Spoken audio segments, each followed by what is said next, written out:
Hello. It's been a long time coming, but this is finally an update, part 3 of my build of the soft vinyl Qubeley kit. This one. Anyways, I'm sorry it's been so long, but as I had said before, that I do have a life, and painting and gluing and other things basically are secondary to my job and my family. Anyways, I think my cat will join us soon enough, but I wanted to point out some of the things that I've actually had some trouble and some issues with this build.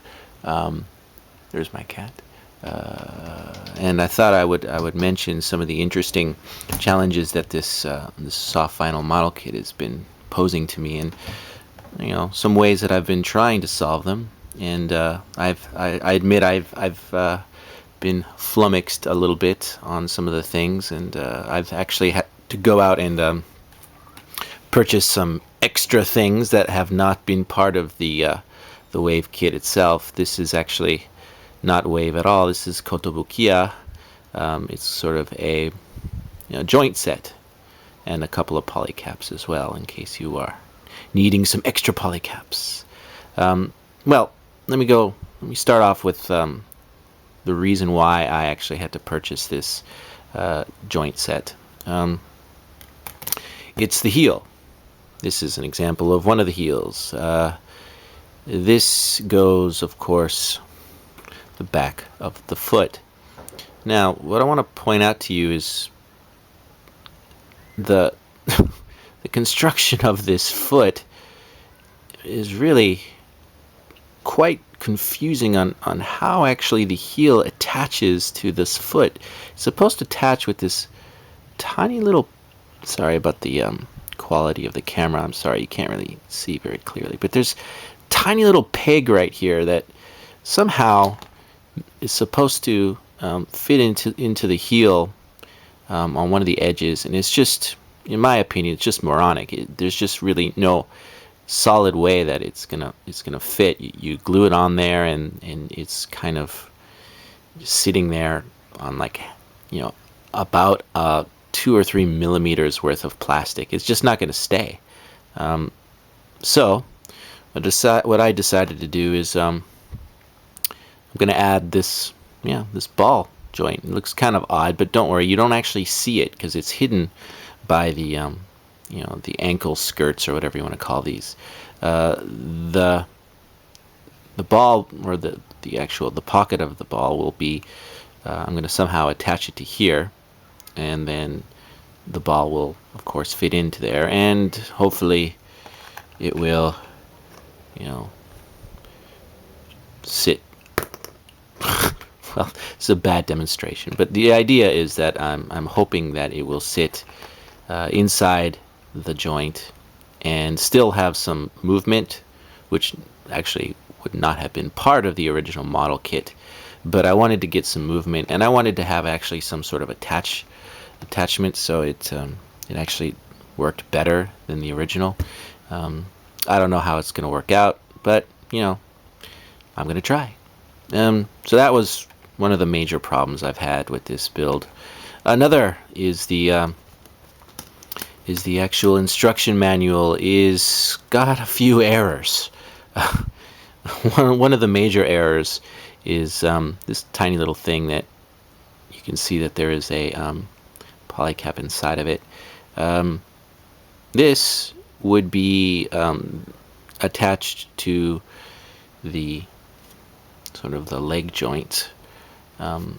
What happens is that it fits inside here, and from here it attaches to the waist, and this is, it's hard to tell, but this is the waist.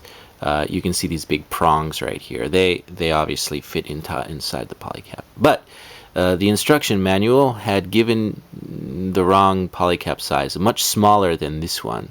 This is actually the redo that I've had to actually pry it out of this, because I had, of course, built it already, and I sanded it and everything. I pried it out of there, and I I'm going to replace it with the correct size polycap. So the correct size polycap obviously fits onto this prong, because obviously the first time I did it, it didn't fit. I'm like, what the heck?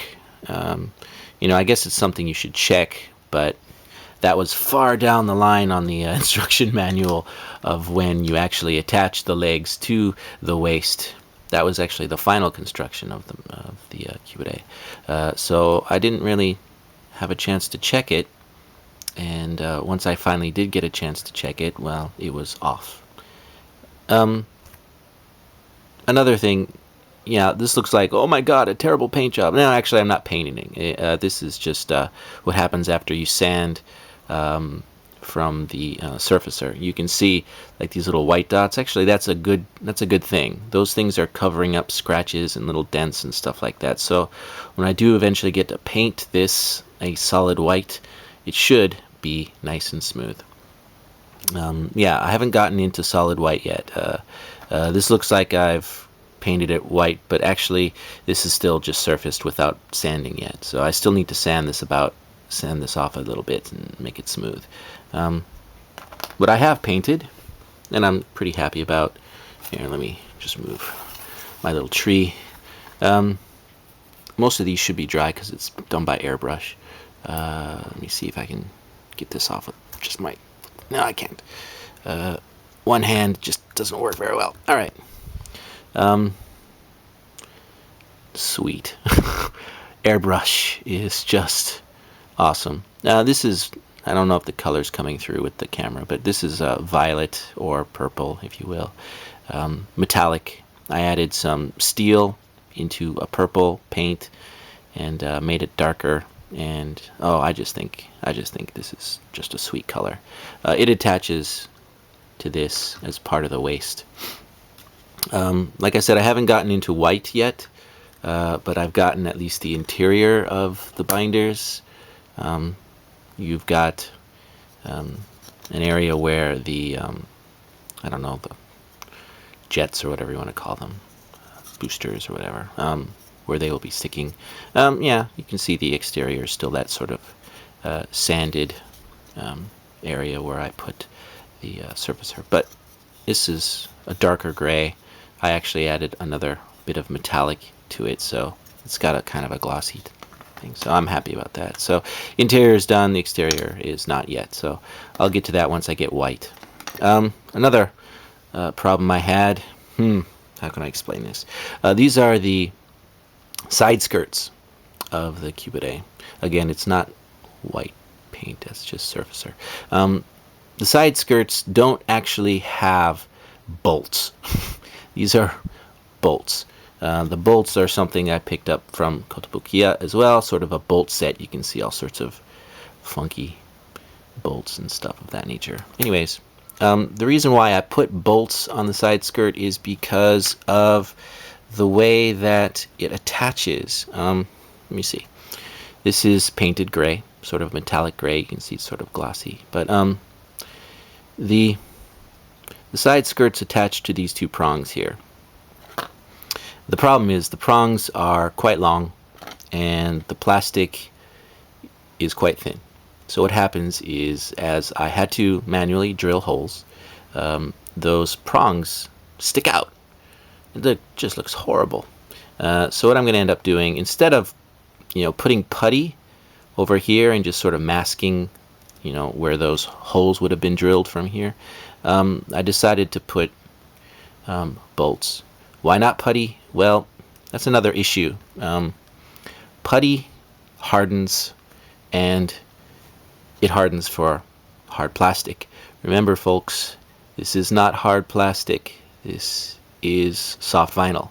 So if I put hard putty on soft vinyl, it will just crack and splinter and just come off. So anyways, that's pretty much an update of what I've been doing. I'm really happy with the purple I've got so far. So that's my favorite coloring part so far. The gray is just gray. Wow, how exciting. But anyways, that's my update. Thank you very much for waiting, if you were waiting. And I hopefully can update sooner than later, but who knows. Thank you again. Bye-bye.